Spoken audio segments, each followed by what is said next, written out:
sa una-una, nakahibalo kita nga worldwide, up to 60% ang sakit karon nga ining communicable diseases, no? Ning diabetes, kag ining hypertension.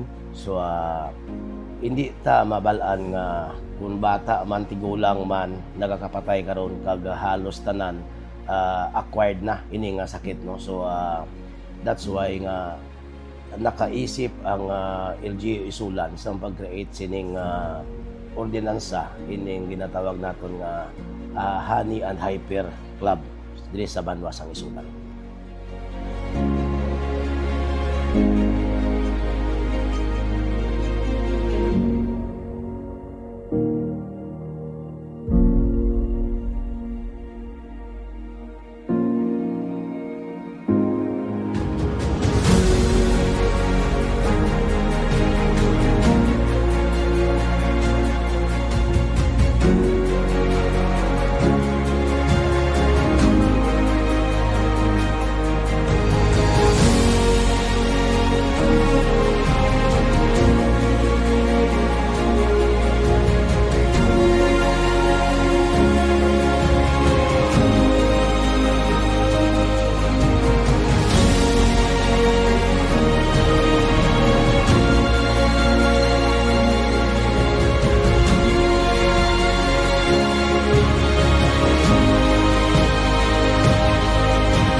Cherry Christy Salaw.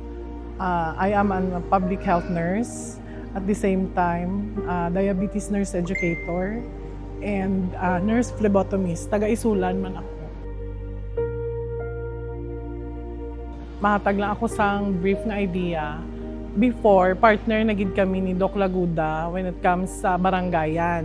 So, amo manigyapo ng amon nga process nga ginahimo, nagalakat kami sa barangay.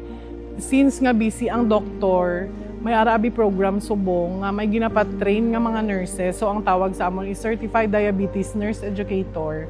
Nga kami ang mag-explain sa mga pasyente kung ano ang disease itself, kung ano ang dapat nilang mabalaan about sa amon nga sakit. So si non-communicable disease dira pasok si diabetes and hypertension. So ang Hyper and Honey Club sang Isulan, na-establish na siya sang nagwa ng amon nga municipal ordinance sang 2023, pero dugay na siya sir nga ginalakad namon do since 2018 or 19 pa, basta before COVID pa. Tapos ang ina siya nga club, bali may ara kita members, tapos officers, tapos ang perks dira nga club kay di ba tagaan sang ID booklet para sa pagkuha nila sang bulong sa pharmacy. So, hyper, halin sa hypertension, tapos honey, tamis, diabetes.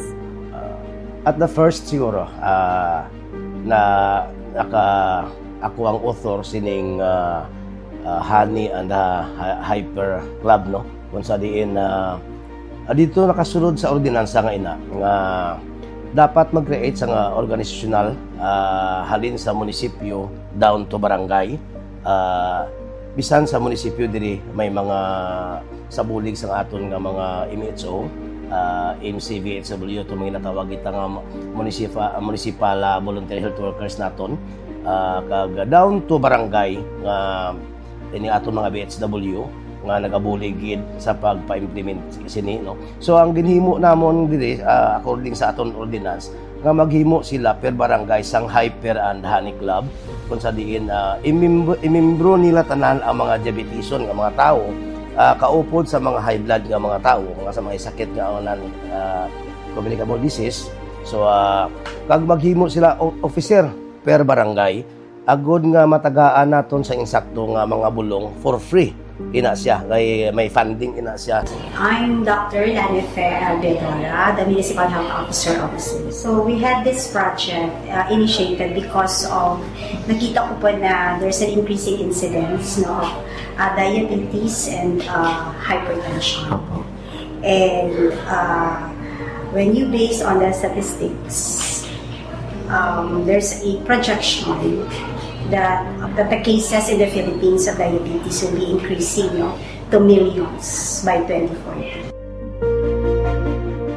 Ako Ako si Joylene Cordero, taga Sitio Libertad, Barangay de Lutria, Isulon Sultan Kudarat. Ari ko diri kay nagapates ko sang akon nga diabetic kag para matagaan ako sang bulong. Nabatian namon nga may ara nga community service diri halin sa amon BHW kay ginakadtuan gid kami sa isa-isa sa amon sa mga balay namon.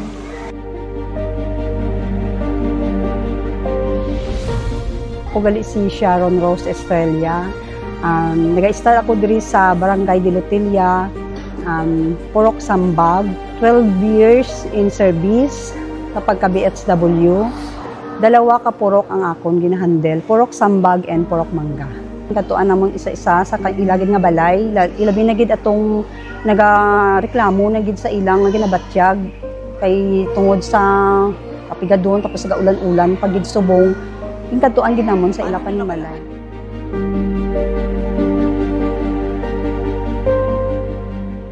Budlay gid kay nagareklamo sila halimbawa kung in case nga parehas ng mga high blood tapos ginakulang gid sila sang sang financial sa pamasahe nila tapos kung kisa masiling na lang sila nga mahulak na lang gid sila sang amon nga serbisyo nakadtuan namon sila sa ila panimalay. Happy gid sir kay hindi ka na kailangan nga ay mangita ko sang kwarta kay para magpa-check up kay kinanglan makapa-check up gid every 3 months. Libre ang tanan, oo. Libre ang tanan nga serbisyo.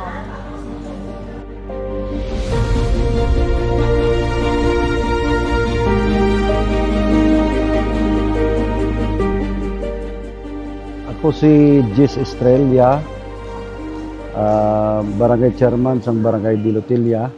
Ang gin-obra namon sir, convince namon ang mga tao nga mag-participate kag mag-cooperate kag tungod sa bulig gihapon sang aton mga health worker kag kaupod ko sa konseho mga barangay kagawad naton kag BSI nga ipatigayon ang ining programa para makabenepisyo ang mga katawan sang barangay. Part naman sang barangay nga ginahatagan naga-request kami sa ila nga tagaan ang mga pasyente naton sang arroz caldo since nga nagakuha kita ang target naton is fasting blood sugar dapat may ma-serve sila nga arroz caldo, pandesal and water after nila makuhaan sang test. Very important pa dira sir kay may doktor kami nga upod every barangayan gid namon nga mag-check sa mga patients kay okay lang man gid nga kami lang man abi no pero hindi gid siya complete ang service kung wala sang doktor nga mag-check up sa ila. Mas ginpili ko nga magkadto diri kay mas makatipid ako, hindi ako magbayad sang doctor's fee. Kay may doktor naman kababa sa barangay kag naghatag sila sang libre nga bulong.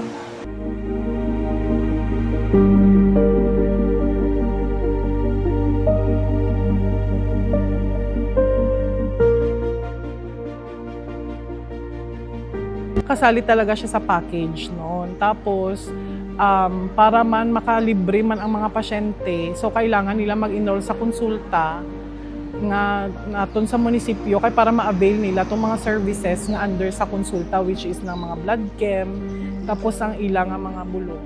So with the PhilHealth, lalo na ngayon, the thrust of the field is universal healthcare coverage. And in the cases of hypertension and diabetes, kasali po talaga siya sa mga packages na doon sa coverage ng PhilHealth. Easy access to medicines, like they can get free medicines, no free maintenance medications. And pag ma-admit naman sila with their PhilHealth, so ma-ease yung financial burden nila. Like mababawasan yung excess nila. And lalo na ngayon, dahil merong program yung PhilHealth na no balance billing. So nakakatulong talaga.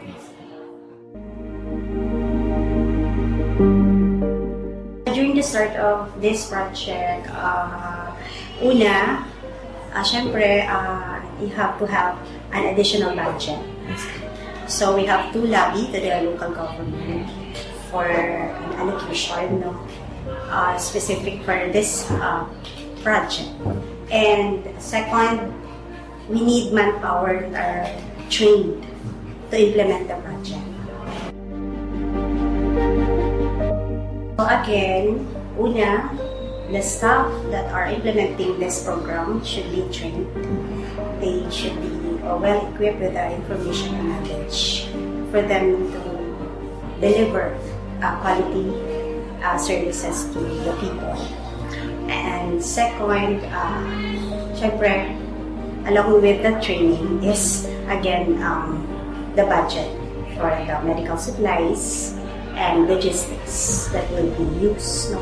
Especially doon sa ating community-based activities. So actually, kung balikan natin yung pinaka-purpose ng program na ito is really for preventive reasons. No? So early detection is very important for us to prevent for these diseases to to worsen and to prevent complications. With this project, marami tayong na-detect. Tumaas yung ating detection rate for diabetes and hypertension. And with that, marami tayong nabigyan ng education for prevention, for the complications, anything about diabetes and hypertension. And with that, ang effect is syempre, marami tayong natulungan ng mga pasyente na because of the information that they had, na-prevent yung mga future complications. Ining membro sa Hyper and Honey Club, hindi na magkadto diri sa munisipyo nga magkuha sang aton mga medicine, kundi i-house to house na hatag sila. So that's also aligned sa ginahambal sang aton nga bag-o nga municipal mayor karon, Bayrihan sa Kaluran, nga medicine on wheels, kung sa diin hasta ang mga senior citizen naton idulong na ang ilang mga medicine sa ila. Hindi na sila magka-short sa ila, magasto pa sila sa ila pamasahe, kag ang iban sa aton hindi na able. So isa ina nga problema, kag amo ina sa siguro siya ang answer sa aton nga maayo nga pang serbisyo sa aton nga bansa sang isulan. May funding kita sina every year, ginabudgetan na ina siya sang bag-o naton nga mayor Bayrihan sa Kaluran. Every year hasta inang mga medicine naton nga ipanghatag sa tao para nga sa ginahambal naton nga consistent ang aton nga panghatag sa tao sa ining mga bulong kay sa ginahambal naton, health is wealth. That if you lose your wealth, you just lose something, but if you lose your health, you lose everything. So dapat nga ang isa ka lugar, kung maayo ang health sang katawhan, maayo ang serbisyo nga gin-deliver sang mga opisyalis.